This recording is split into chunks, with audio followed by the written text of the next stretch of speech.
So this is McFarlane Toys Superpowers collection.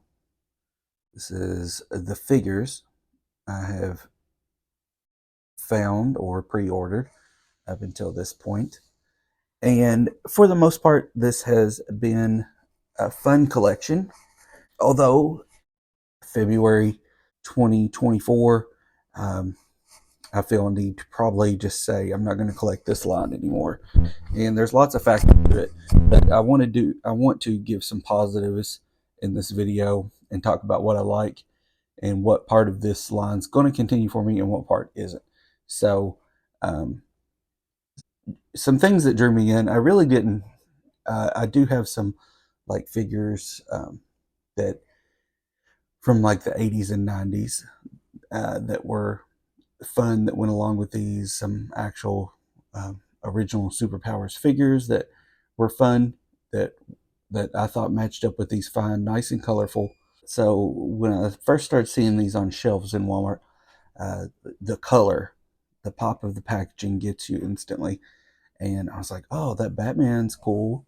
Um, but I thought he looked kind of cheap, to tell you the truth, right? Um, and I liked the Superman better. I had a Superman kind of like this when I was a kid.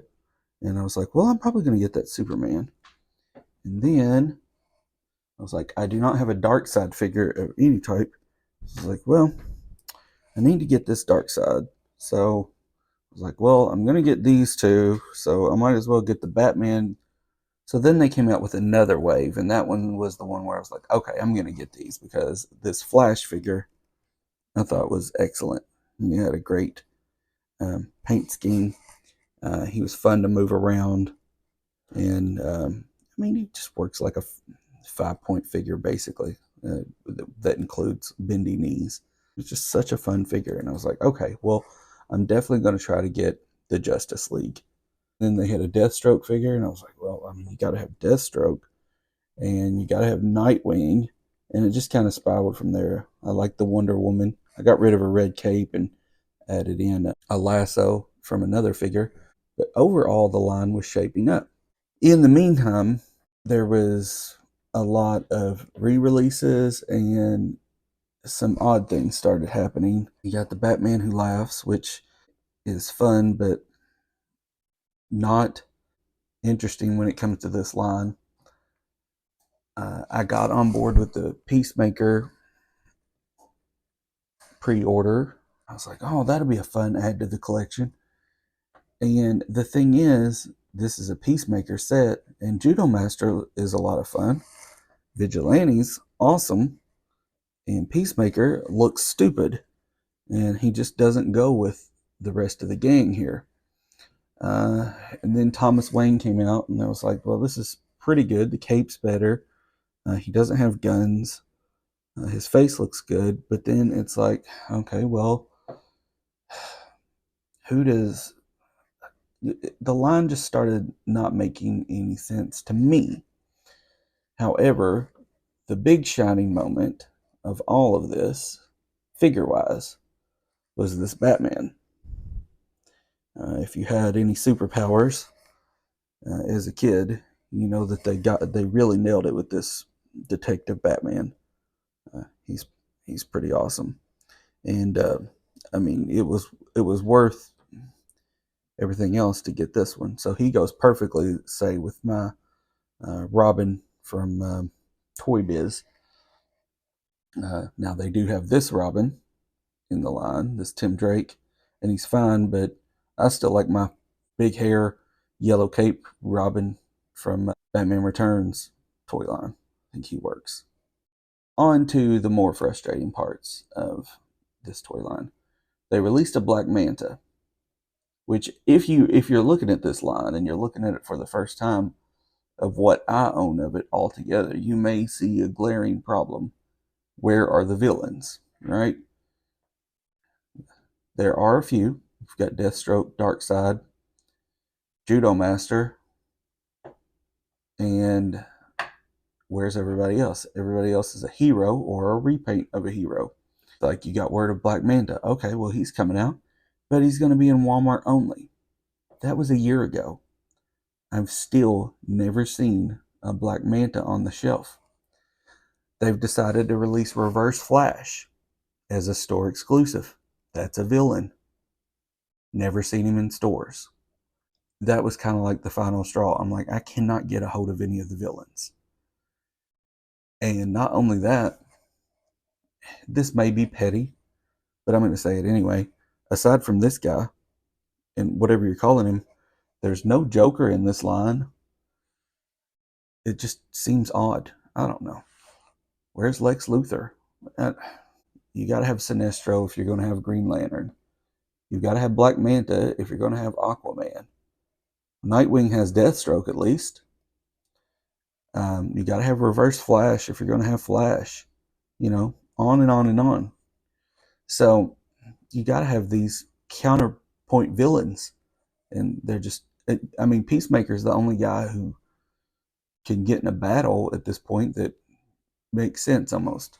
Besides Nightwing, but I mean, aside from all that, it's just I'm not able to get a complete line without driving myself crazy or overpaying, and I don't want to overpay. What was fun about this line is I could walk into a store or I could go on Amazon and I could pay $9.99 and get a fun little figure, and that's just not the case anymore.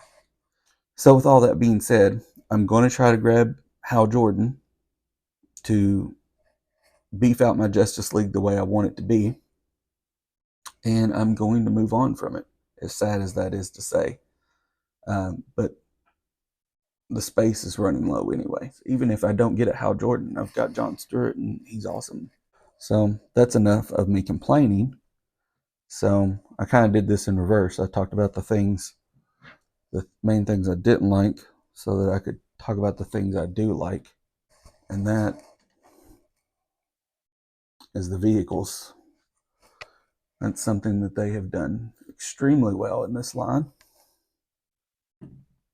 And it's the fun thing, the most fun thing about it. And not only that, it's something severely missing in the toy aisles is vehicles for kids to play with, for a kid to be able to pick up for 15, 20 bucks. And, you know, if you wait long enough, $4 at Walmart, and just have fun with, and you don't have to have a complete line of stuff. Just a casual toy. I mean, these things are perfect.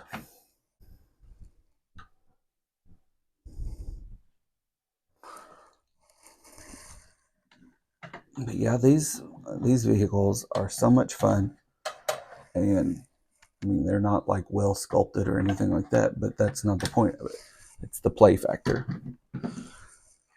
And whatever vehicles they make, that's where my interest in this line will continue, because I have enough figures that it's like, okay, we can have a little fun with the vehicles. Let's see what they make. Maybe they'll make another Batman vehicle or Brainiac ship or something Lex Luthor drives or whatever. I love this Whirly Bat action feature. Sorely missed in a lot of things today.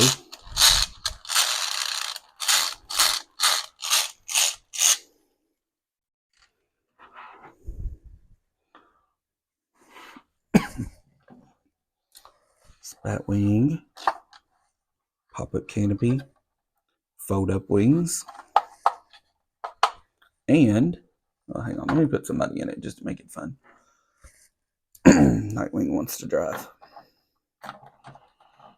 And I've never put Nightwing in here. Okay, so, and you got the old scissors, still the Joker's balloons.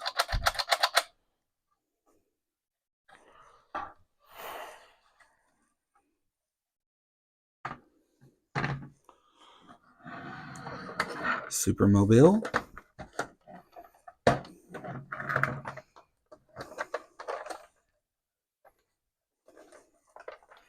Got this little knob here that makes it punch.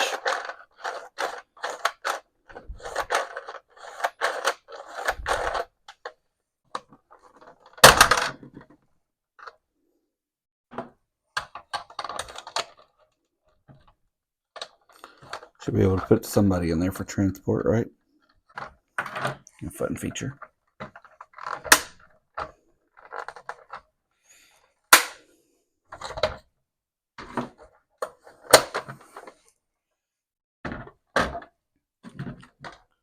And of course the jet.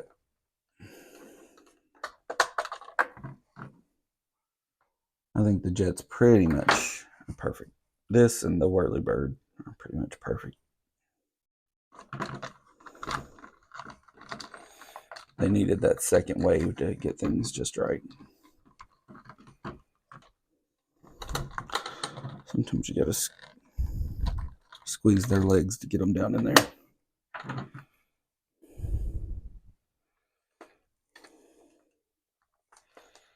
Get this retractable claw.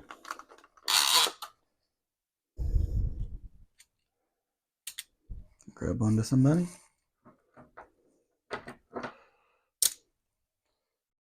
Save Aquaman from drowning. Tap on this. And he's saved. Off to another adventure. So these are the great parts of this line.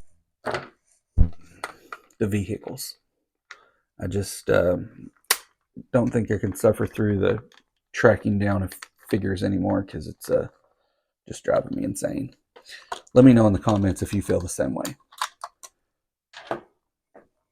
This detail of the reverse steering wheel, the Wonder Woman symbol on it. A lot of fun. A lot of fun for such a inexpensive toy. So, like I said, let me know in the comments how you're feeling about the Superpowers line. But at this time, this is it for me with it. Like I said, I'm going to try to find Green Lantern, the Hal Jordan version. And after that, it's just vehicles as I like them for this one. Space is a consideration, and just frustration. If a part of collecting is making frustrating you, you just got to let it go. Move on to some part of your hobby that's not frustrating you. All right. Hope you have a good day. Enjoy your toys.